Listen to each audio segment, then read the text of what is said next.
Chicken எல்லாம் காலியாகட்டும். உள்ள போன சிக்கன்லாம் இப்ப அவுட்டு.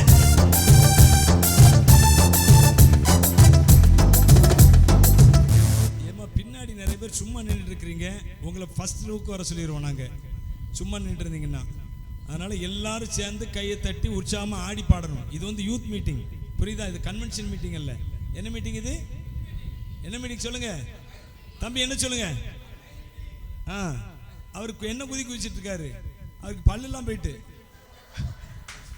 பல்லாம் போல இல்ல. அப்ப என்ன அர்த்தம்? அவருக்கு பார்வை பயிற்சின்னு அர்த்தம். உண்மைதானே? அவருக்கு கண்ணு அவுட்டு, கண்ணாடி போட்டே கண்ணை விட்டு 70 வயசு ஆயிட்டு அவர் என்ன குதி குதிச்சிட்டு இருக்காரு? என்ன சந்தோஷம் பாருங்க. அல்லேலூயா, அல்லேலூயா. எனக்கு 58 வயசு ஆகுது. நாங்க குதிச்சிட்டு இருக்க, நீங்க இப்படி கல்லுமா நின்னுட்டு இருக்கீங்க. திரும்பு சொல்லுங்க, மனம் திரும்பு. கை கொடு சொல்லுங்க, பக்கத்துல கை கொடு சொல்லுங்க. திரும்பு, மனம் திரும்பு சொல்லுங்க. ஓ ஓ ஓ ஓ ஓ ஓ. வயிற்றில் போன சிக்கன் எல்லாம் இப்போதே அவுட் ஆகுது. வயிற்றில் போன சிக்கன் எல்லாம் இப்போதே தான் அவுட் ஆகுது. பாயாசம் கொடுப்பாங்கன்னு நினைச்சு பார்த்தோம், பாயாசம் கொடுப்பாங்கன்னு நினைச்சு பார்த்தோம். ஏமாத்தி விட்டுட்டாரு நம்ம பாஸ்டர், ஏமாத்தி விட்டுட்டாரு பாஸ்டர். திரும்பு, மனம் திரும்பு. ஓஹோ, எல்லாரும் ஆடி பாடுவோம். ஓ ஓ ஓ ஓ ஓ.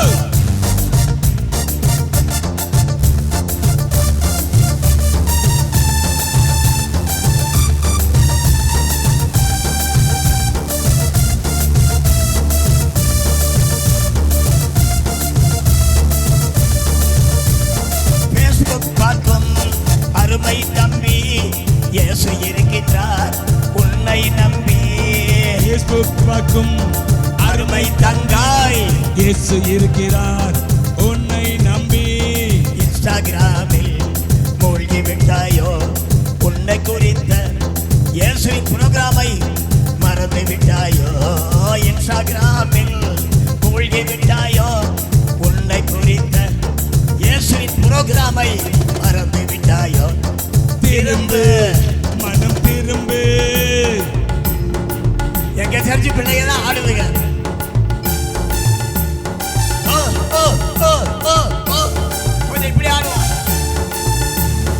ஓ ஓ ஓ ஓ ஓ ஓ.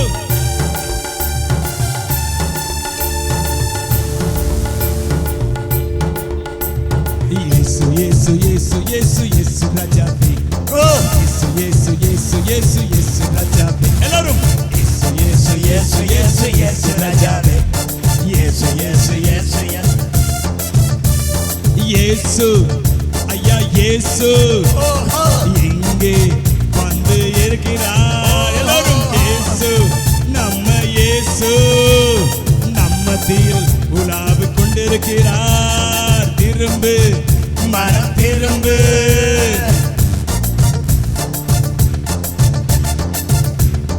இப்ப பக்கத்துல பார்த்து ஒரு தட்டு தட்டு தட்டு.